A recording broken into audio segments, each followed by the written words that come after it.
Well, this build here needs absolutely no introduction. This is the build that we took to the Melbourne 4x4 show. Let's go check it out.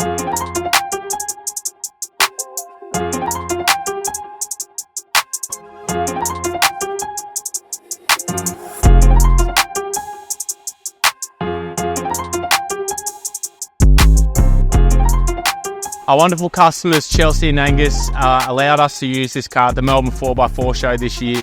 And my God, did it grab some attention. This thing was absolutely swamped from Friday to Sunday. We had that many people come to our stand. We ran out of brochures. We ran out of business cards. It was just that busy. This vehicle wasn't built by us. It was built by a company who specialised in kitting out American vehicles up on the East Coast. Our customers then put a tough bar on the front of it and then wanted to put the tray and canopy setup on the back of it. I won't talk too much about what's been done to the cars. It wasn't us that built it, but I'll definitely take you through what we've done on the tray and canopy and how we've made it all work. I know there's going to be heaps of questions and we'll just take you through it anyway. So it's got a tough bar on the front. It's been fully resprayed in a new colour and a BMW drove it great. It's had some engine work done. It's got a BDS and Fox suspension lift with a Kelderman air ride suspension kit done as well. It's got your roof rack, it's got a snorkel, it's got sliders, it's got your lift and tyres. So that's a real quick run through because I know we're going to get smashed with questions. What we've done though is a tray and canopy and I'll take you through that now. So firstly, I'll take you through the tray setup. This tray is actually our Gen 2 American vehicle tray. So it's brand new with a new rear end on the back of it and a few other changes as well. We've got all your standard features. So your under tray boxes. It's got 80 litres of water underneath with a 1200 drawer out the back. You've got your headboard filling for your diesel and your AdBlue. As we walk around, we've got a chainsaw box on the back. We've got your drop-down ladder and then obviously the spot for your spare wheel. Now on the back, we've also relocated all the reverse sensors, your BSM radars. You've got your LED auto lamp tail lights on there as well. You've got your Altique reverse lights. We've relocated the reverse camera and we've also relocated the wind down for your spare wheel if you're still going to keep it underneath. Now, because this car's on airbags, we've had to relocate some Schrader valves. So on this retail section, we've also relocated the Schrader valves as well. So if the air compressors stop working for any reason, you can still manually pump them up with another air compressor. On the passenger side of the canopy, you can see we've gone for a colour-coded doors in a Dravit grey. Now, the customer went for the colour-coded doors just on the canopy, as on the tray doors as well is going to be a big slab of colour, which they did not want. So it's just a black tray with the colour-coded doors. We've also, for the dog box, we've done a Chevy logo in the doors for the dogs to make sure there's nice airflow going in there. Now, at the top, we've got our premium roof rack. Now, if you came and saw us at the show, you would have seen there's a Darcy High-Rise 1550 on there.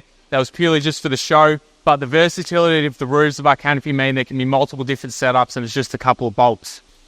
So in the dog box, just space for the dogs. Now, in our dog boxes, we don't use a floor. The reason for that is to make it easier to clean out.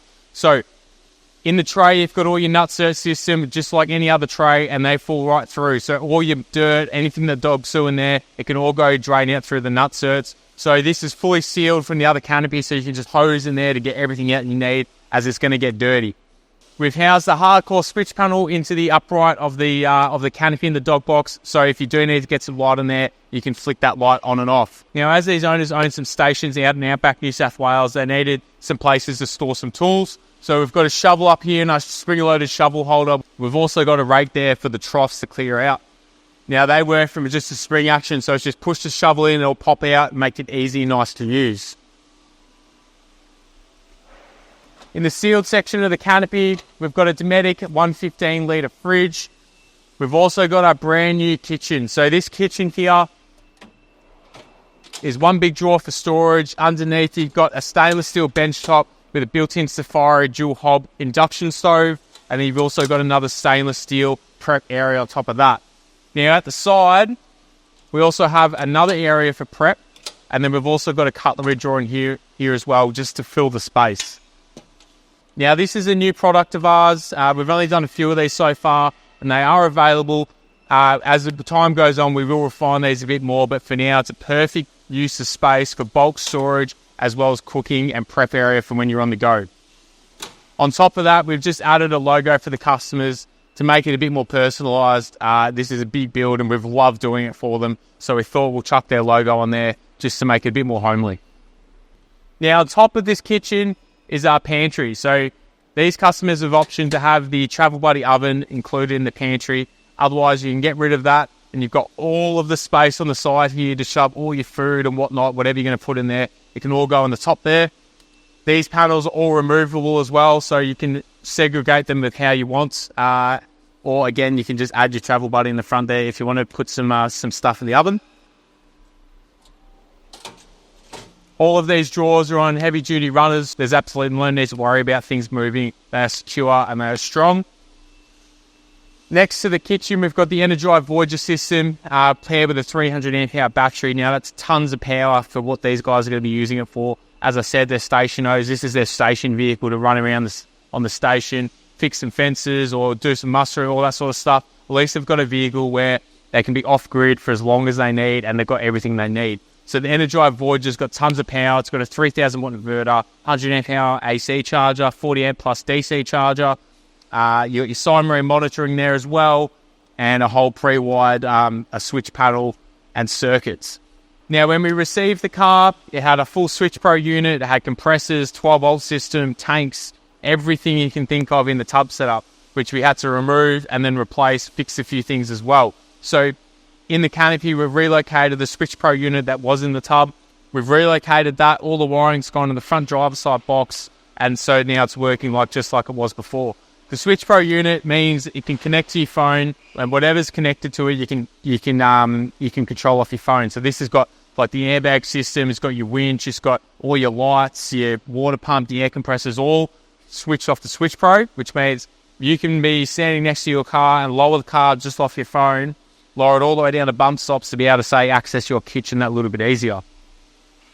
In the door, we've got the hardcore light, and we've also got the hardcore lights in the dog box as well, and also all central locked as well. In the front box here, we've installed a tough terrain air hose reel, just to be able to air up any tyres or use any air tools, whatever you need. You've got access to your air right there. Now on the driver's side, the customers wanted this to be the tool side of the vehicle. So in the dog box here, we've just got a removable drawer. It's just a bit of extra storage space if need be. So you've got heaps of storage in that drawer there. And if they want to take it out, it just bolts straight into the nutserts of the tray base, as the dog box has no floor. So that just comes straight out if need be. In this side of the canopy, you just got bulk storage. So at the bottom here, we've got a big stainless steel bench for any prep that needs to get done, any fixing things on the side of the road. And underneath that, it's just got some storage just to fill the space. We've also then carpeted every drawer per the customer's requests.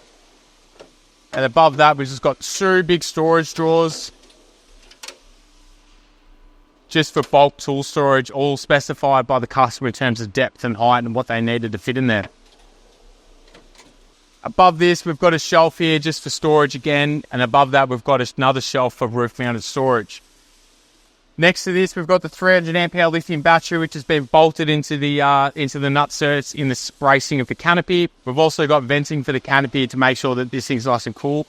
As where they live, it gets quite hot, and this thing's going to be sitting in the sun, so you want to make sure it's getting as much airflow as possible.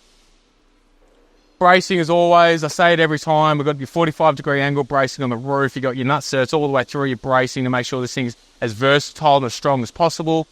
And then housed into the bracing, we've also got SIG sockets and rocker switch holes. So if you want to add more switches, you want to add more charge points, whatever, you can add it straight into the bracing that's already there.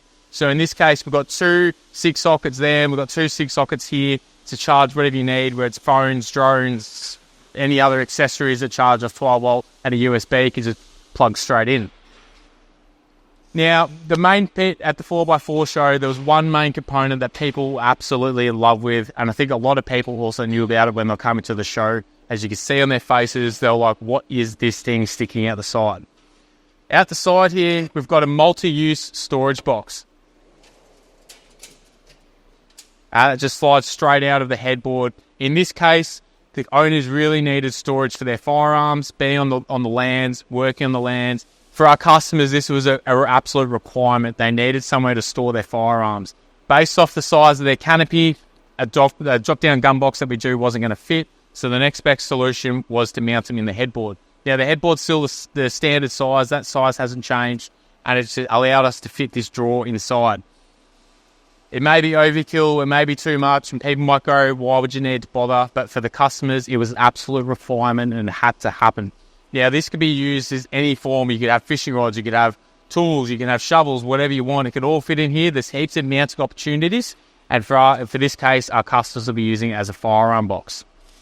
Now, if you're asking if you can have this in your tray, we're currently only offering on the Chevy 2500, as it's the only tray that we've drawn up with us. So currently, this is the only tray where you can option in the headboard storage box.